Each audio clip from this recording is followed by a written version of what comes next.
episode of the Cozy Corner of Cinema. This is episode number 212, being recorded on Wednesday, April 29th, 2026. I hope you all are doing very, very well. This time of the year is just so lovely outside. Also, if you can hear that in the background, that's one of the cat's toys that they're not really playing with, but they kind of like to observe here and there. I think the noise kind of catches them, so they'll kind of smell it, then walk away. So I don't want to quite turn it off, but I don't think the microphone's going to pick it up too much. Anyways, as I was saying, it's a wonderful, wonderful time of the year. We are in the spring right now. The sun is out. The days are getting warmer.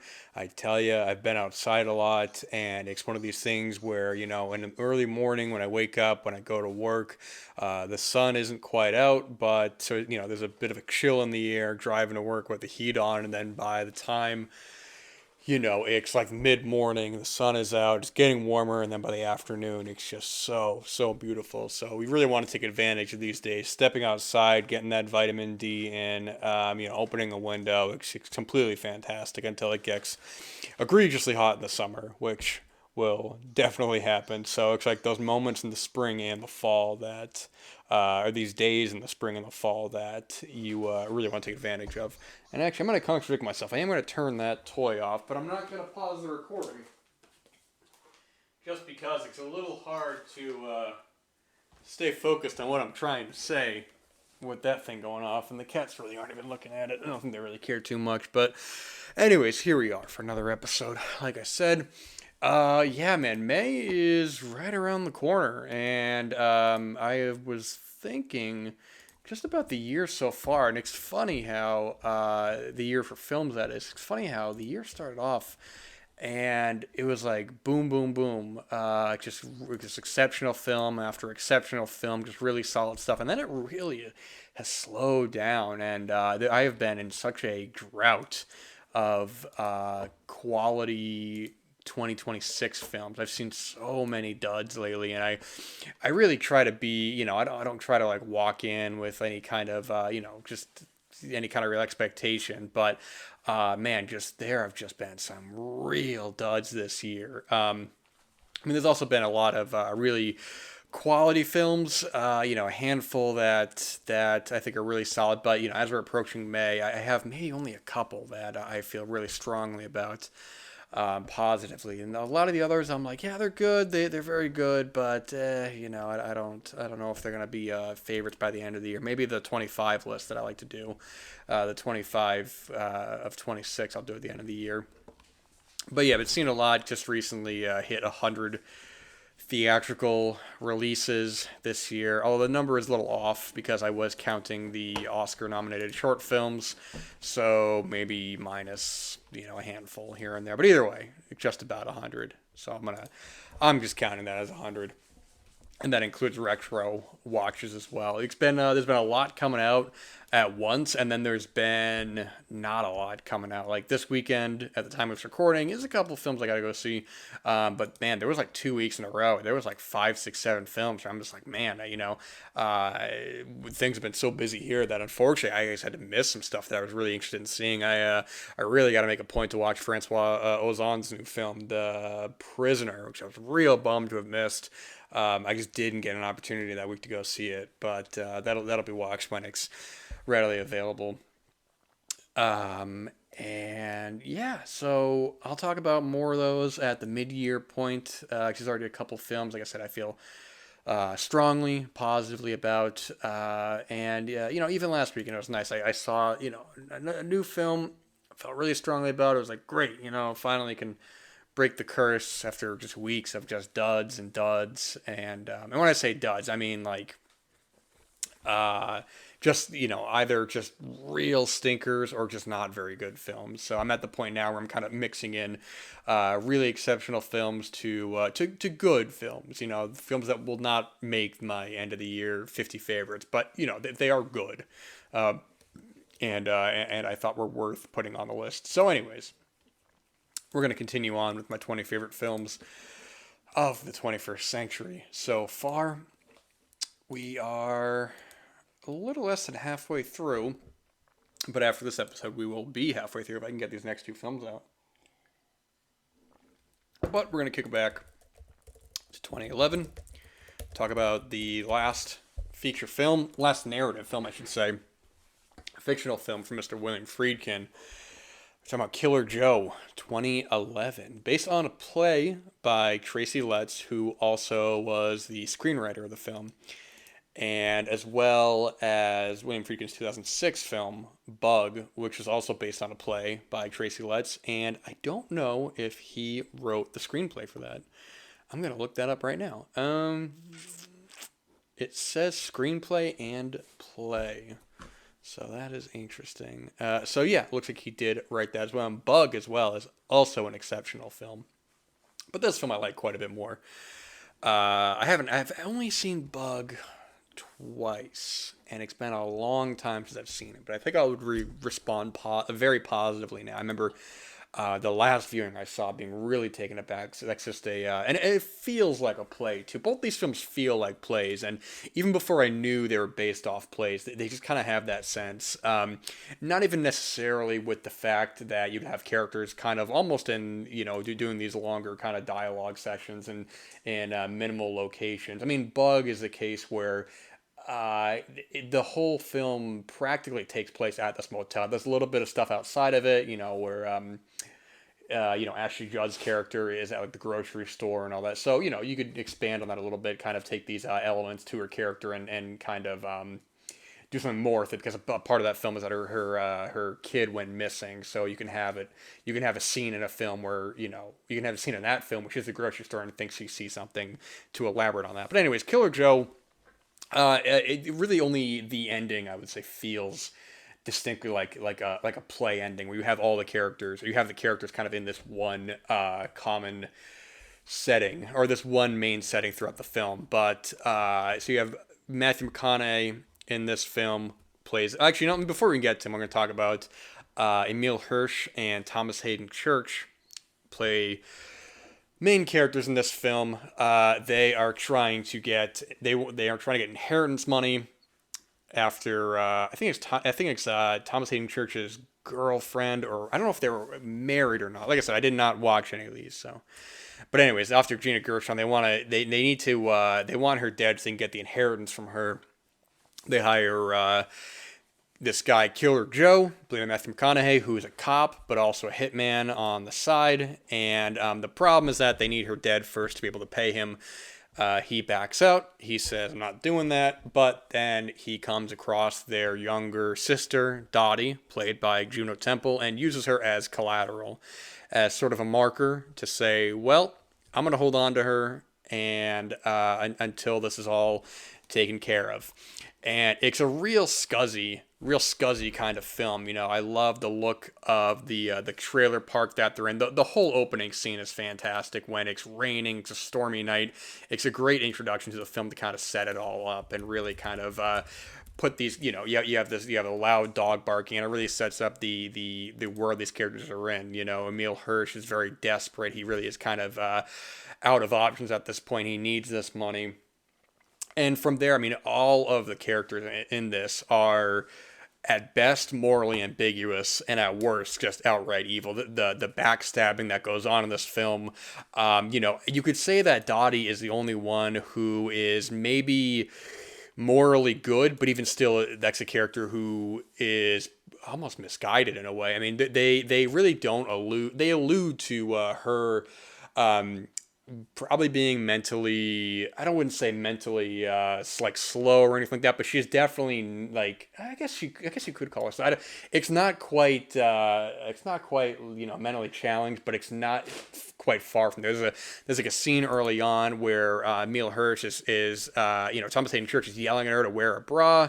She's like acting very childlike. She doesn't want to wear a bra, and Emile Hirsch is very comforting towards her and says like, all right, you don't have to wear a bra. You do you. You get the sense like maybe she doesn't like the fat fabric or something like that, or it's just like the feeling of it pressed against her skin. So, and it's also ambiguous how old she actually is, which adds a really interesting layer to it when you have Matthew McConaughey who's really trying to like woo her, and Matthew McConaughey is noticeably much older than she is, and you don't know if this girl is a teenager or not, or if she's a young adult or anything like that. It's very ambiguous in that way, and him like kind of lusting after her, and Emile Hirsch being just really uncomfortable with the situation. I just love the way basically all of the characters really kind of turn on each other to the very end. Emile Hirsch is a character who is a real kind of scumbag, but he does look out for Dottie, and he really does have her best interest at heart, and how everything kind of goes wrong against him. It's also a very violent film. It's violent in a way that it's not gratuitous, but there are just moments where characters just get beat up and you really kind of feel the impact of it.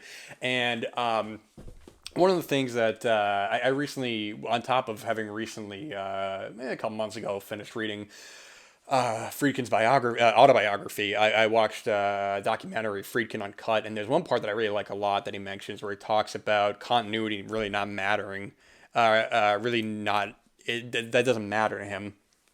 Because like there's one scene I haven't rewatched this, I don't remember, but they show a clip where there's a part where Emile Hirsch is outside, getting beat up against his car, and Friedkin points out that even when they were filming, they knew they could see the reflection of the crew in the car mirror, or in the car window, I should say. But he said that doesn't matter. If you're invested in the film, it's not going to matter to you, and if you're not, then you're going to start looking at all these other things here and there. And I really kind of just love that mentality. That's definitely kind of the same idea of filmmaking that I have. Him and like Godard, which is sort of like that stuff. You can focus on continuity to the end of time. You can try to get every little minuscule thing correct, but inevitably there's going to be something, and you're going to be spending so much time trying to do this. But if an audience is in a film, if they are really invested, then they are not going to notice. I mean, I've seen the film a couple times before, and I never noticed that. Now, granted, it's been a little while, so maybe if I had watched it now, I'd feel differently in terms of, or at least I'd be pointed out differently. But I just love that idea of like that doesn't matter if you're in the film, you're in the film. So like I said, Matthew McConaughey, this is kind of the beginning. I would say early on of him taking more dramatic roles. He was doing stuff like The Lincoln Lawyer around this time, Mud, which is a very good film as well. But I think this is one of his strongest performances because he's just so menacing in the film. He's just so menacing. He's one where he doesn't really have to showboat a lot, but there's this really violent undercurrent that when it does finally explode, like like a boiling pot of water, or like a teapot, just finally whistling. It's just like, man, this thing you've been waiting for the whole time is finally going off. And I remember when this film came out, I think that the one big scene in the film kind of overshadowed maybe the quality of the film, because I mean this film originally got an NC-17, which I think is kind of ridiculous. I mean in the context of the scene, it's so heightened at that point that it's not really out of line for this character to be kind of intentionally humiliating another character. Out of context, you'd be like, that's kind of weird. I don't know, I think context is really important. That when I watch the film and you get to that scene, truthfully, I really didn't think twice about it. If anything, I thought more about like, oh, this was what people were talking about at the festival. Because I mean, the visual of it is it's just so it's so perfect for the film, but it's not shocking in a way where it's like this explicit gratuitous thing. It just totally fits the scene. But I love the ending of this film. When everything comes together and everything is, I mean, right off the bat, you're just waiting for this to go wrong. Emile Hirsch, none of these characters are particularly smart. I mean, Killer Joe is the smartest one, but you figure, like, why is he getting involved with these people? I mean, unless he just knows that they're all just that everything's gonna go wrong and he can, like, get with Dottie. That'd be his only real kind of motivation, because, I mean, these people are not going to get, are they really going to get the money from this? But it's just one of these situations where it's just a house of cards and you're just waiting for it all to fall over. And when it does, man, and all the secrets come out and everything starts to, like, rise to the surface, it is just so brilliant. Matthew McConaughey, I think, is such a strong actor. And, I mean, it kind of goes without saying. Everybody talks about now how strong of an actor he is. I mean, like I said before, The Lincoln Lawyer and Interstellar and, season 1 of True Detective, he's phenomenal. And that's all good and well, but I where he goes to, and where the film goes and where he goes to in the third act is just so it almost makes you laugh with just how everything crumbles down, and he isn't even in control of everything. Everyone is out against each other, and just the very final like second, the final like 5 seconds is just so perfect. It's just so mean spirited, and it's just so brutal. And man, if there was ever a you want to look at like directors' great final films, I mean, this is in the conversation. This is one of, I mean, I know Friedkin did that documentary, the Devil and Father Amorth, I think was what it was called, about the priest who was doing the exorcisms. But yeah, the Devil and Father Amorth. But in terms of, I don't know what this is, the Kane Mutiny Court Martial. Okay, it's a TV. I think I don't know if this is a series or not. I don't know, it's a movie. I don't know what this is. Follow the Neon. So, all right. Well, I guess this is a Showtime original film, but either way, I mean, I guess theatrically released film. I think this is just one of the very great send-offs to an already impressive career. It's just so well done. The tone is just balanced so perfectly. It's mean-spirited. It's funny. It's dark, and when it's over, the first time I saw it, I think I was just kind of taken aback at the abruptness of it. But then on retrospective, on repeated viewings of it, and I've only seen this film a couple of times, but on repeated viewings, just knowing where it's going to go to and knowing that final shot, it's just so perfect. Yeah, I mean, Friedkin at this point in his career, I've seen almost all of his films at this point, and I've just really noticed that at a certain point, I just kind of lost interest. I mean, I would say late 80s, mid 90s is where kind of loses me. I think kind of came back with The Hunted in 2003. I think it's actually a pretty solid movie. And then Bug, of course, is great. I haven't seen Rules of Engagement from 2000. I actually have that 4K, but I haven't watched it. But either way, Killer Joe, I think it's just such a great send-off to his career. I mean, unless you want to count the Kane Mutiny Court Martial, but I have no idea what this is. And I get that looks like a TV movie, so I'm really counting it for Killer Joe. Just exceptional stuff. Just impressive all across the board. Emile Hirsch, man, what a solid actor he is. I mean, from Prince Avalanche is another really good film that people don't really talk about with Paul Rudd. The two of them are cleaning up these houses in the forest after this really awful forest fire. That's a really solid film as well. He plays kind of a dirtbag in that, and he's great in Once Upon a Time in Hollywood. He has a smaller role in that, but I really like Emile Hirsch as an actor. I think he's very good, and this is no exception. Really exceptional film. Love it. Killer Joe from 2011. And then next up here, I'm going to talk about a film that I have mentioned quite a bit on the show before, so I may repeat myself. I'm not going to go super in depth on it because I've talked about it before, but in terms of how much I love this film, going to 2016, Kenneth Lonergan's film, Manchester by the Sea. This was the third film by Kenneth Lonergan, who I'd also directed You Can Count on Me, which I think came out in 2000. And then he also did the film Margaret, which I saw back in 2011 or maybe 2012. I saw it, and I remember not being.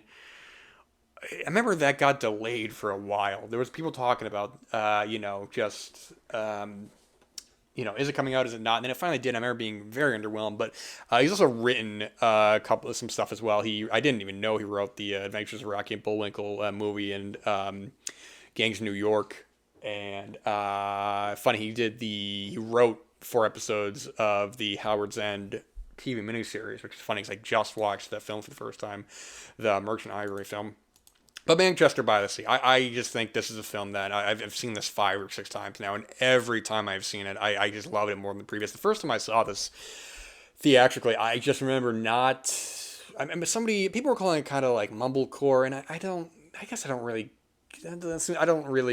get that. I mean, just because there's mumblecore, I mean, I would never call this a mumblecore film, but I think because you have these kind of characters who are sort of drifting from these scene to scene, it doesn't really fit that narrative, or doesn't really kind of fit that feeling. But Casey Affleck in this film, who is he's kind of like they say he's a janitor, but he's really kind of like a landlord, sort of, or like a maintenance guy in this apartment complex that he also lives in. And he's right off the bat, he's just noticeably very somber, very depressed. He just there's just you just see him. There's no light in his eyes. He goes out to bars. He just gets in fights. He's causing problems and all that. Basically, he gets a call one day that his brother, played by Kyle Chandler, has passed away. He's got to go and really go back to where he was before from his past, and also deal with his son, who he hasn't seen in a long time, played by Lucas Hedges, and the complications from there. Casey Affleck holding on to something unbearably traumatic that happened to him, and you start to see the way that it slowly kind of delves out that information until it finally, like halfway through, really kind of has this excuse me, this whole great sequence of everything that happens up to it, and then one long part with like just no dialogue, and just the music in that scene is fantastic. The way it's finally laid all out to see where he is at that point.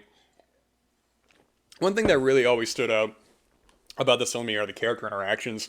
It feels very realistic in a way that's not improvisational. It doesn't feel like it's not dialogue overlapping like you would expect, where you kind of let these actors sort of go. It's just a lot of these character interactions, a lot of the mannerisms in the dialogue, a lot of the way they talk to each other, even just like kind of simple scenes where scenes you wouldn't really kind of think about, in the first viewing, where just something simple like Lucas Hedges just talking to Casey Affleck, just saying, "Hey, is it cool if I order pizza and I have some friends over?" Just the way that they go back and forth with each other feels very real, feels very honest. Now that comes back to later, where Lucas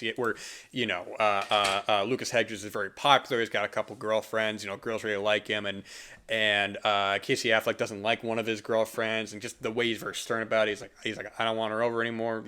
I think you very, very much deserved the Oscar for this. Casey Affleck is an actor who has always kind of. I don't want to say always kind of had this sadness, but it's this really kind of like dour, low way he speaks. Even in films like Good Will Hunting or To Die For, when he's a bit more of a goofball in that, here I think he's utilized pretty perfectly. And I remember, for whatever reason, he was, I filmed Tower Heist from 2011 with Eddie Murphy and Ben Stiller. I remember even in that, I was like, man, this guy just like this performance in this seems like really kind of downbeat, or like in a way where it doesn't really have the energy to kind of bounce off these other kind of comedic roles. But here, everyone fits very well. Like I said, all the interactions feel real. Lucas Hedges is also a very good actor. I know he hasn't really been in a whole lot of stuff lately. He was just in that movie Sorry Baby, which came out last year, which I really didn't like, but I thought he was probably the best part of it.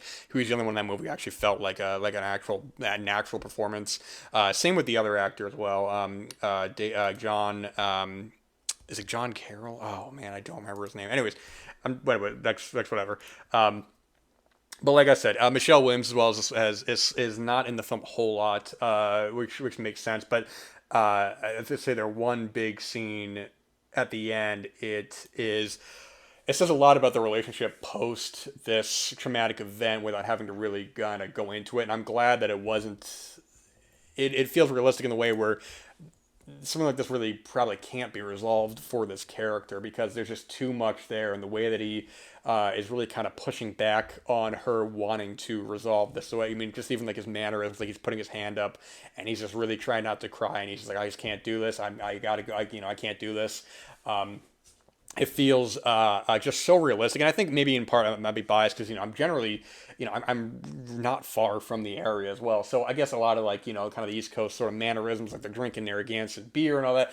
So maybe it's my own kind of seeing so many of people that I've met and people that I know who are playing themselves exactly like these characters. Maybe not exactly like Casey Affleck in this situation, but just the way that even like he responds to things. Like even some of the stuff where he's like hanging out with his friends in the basement. Michelle comes down and is like, will you guys go to bed? Like just the way she says it. I don't know if they spent like any time here to kind of get a feel for it, but everyone feels very natural in that regard. Everything feels very honest. And Lucas Hedges as well, I think, is able to really kind of to hold his own. Because he has his own thing going on. He's in a band, and there's like weird kind of tension in the band. I like how they kind of allude to that. They don't really focus on it because it doesn't really matter too much. But it's also like you can see why these girls are kind of attracted to him because he really kind of takes force. He's the one who is really, like there's a brief kind of like a scuffle, or kind of like a little bit back and forth like band practice once, and he really kind of like you can see one of the other kids in the band likes this girl, but Lucas Hedges is kind of like in control of the situation. He's like, no man, we're not doing it this way, we're doing it that way, and you can see like why they would be kind of into him. It's these little kind of moments throughout that on a first or even second viewing, I guess I really didn't think twice about it. I was just kind of like, okay, this is what it is. But in retrospect, it's these little moments that like every scene of this feels natural, feels like it all is there for a reason. And even there's a part where these well, without it's not even a spoiler too much, but there's a point where these two characters really kind of realizing they need each other. They're kind of like relying on each other. I love the there's two scenes on a dinner table in the third act, and just where they kind of lay it all out, where these characters are really kind of pushing against each other. Maybe not even specifically at first. Casey Affleck does want to be there because he knew Lucas Hedges when he was very young when this tragedy happened, and then being older, he really doesn't have any kind of relation to him. He doesn't really have anything to kind of connect with him on because Casey Affleck has been so devoid of anything, intentionally so. One of my favorite scenes in the film is when Lucas Hedges is trying to be intimate with one of his girlfriends, and he's just like, can you just stay downstairs and like talk to her about like talk to the mom about like whatever. And Casey Affleck is intentionally just like he's just not the small talk is not gonna happen for him. It's one thing where he'll just stay in a car and he'll come back later, but it's another thing when he's forced in a situation, he is doing everything he can to not be in a situation where he is like emotionally compromised. So he's not trying to relate to anyone. So when these characters kind of realize that they need each other, that they have something much more emotional with each other, is where I think a big part of the heart of the film really is. And that's why on repeated viewings, I just gained so much again and again, just picking up on these little character moments, picking up on these little scenes that you take for granted the first time. But in the end, it all snowballs together in a way that feels very meaningful, and it feels very emotional having to spell it out for you without having to have a big kind of scene where a character, they react emotionally to each other. There's one moment where it's a big, it's an emotional reaction, but it's not melodramatic. It doesn't feel like, a character has to flat out say like, this is how I feel about it, which I feel is, it happens, but it just sometimes feels can feel so dishonest to the film, where a character has to like tell the audience like, here's how I feel about this character, and here's what you mean to me, and this and that. It's not that. Sometimes it's just an embrace, which is just one moment of this film just kind of sums it all up. And even at the end of the film, like I said, it's not all resolved, and there is still some ambiguity there, but it's almost like if there was ever a place to go to next, that's what this film is. Where, okay, this film is the next step for these characters, and whatever happens after this point that's their problem. That's something that they got to go with after once the credits are up.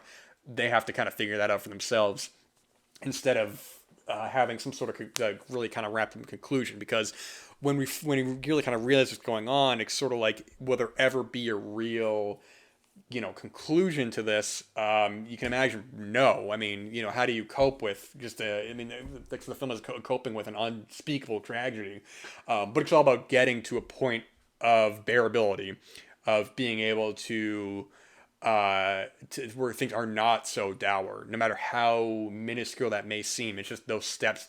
It's just taking it to those next steps for something better, for something more. I think this is just an absolutely just incredibly touching, heartbreaking, honest, what other adjectives I want to use. Just a very, very brilliant film. Kenneth Lonergan is someone who I don't know how he did it. Because I'm not. I mean, the funny thing is, when I look at his filmography, I don't really feel strongly about like a lot of his other work that I've seen. I mean, like even Gangs of New York that he wrote, that's one of my least favorite Scorsese films. I know people like it, but even Scorsese said that film kind of got messed up in post production. and it didn't turn out exactly how he wanted it to. And man, I just can't get on board with that film. So for Kenneth Lonergan to really just completely knock it out of the park with this for his other material that I'm not as crazy about. I'm not comparing it to any of those. Like I'm just saying that it's just for his other stuff that I feel ambivalent to negative about. And then all of a sudden this is just like, it was just, whoa, how did that happen? It's pretty exceptional. But brilliant film. This is another next, it's on my list, but this is like one of my very, very favorites of The Sanctuary. And this is just one of my favorite films, period. Just love it. It gets better on every viewing, and I'm really looking forward to seeing what Kenneth Lonergan decides to direct next. But that's going to do it for this episode. 2 more films. We're officially halfway through, and that's going to do it for this episode. So you guys take care. All the best. God bless, and I'm going to try to get some more episodes up soon. Very busy time right now, but try my best to. So you guys take care.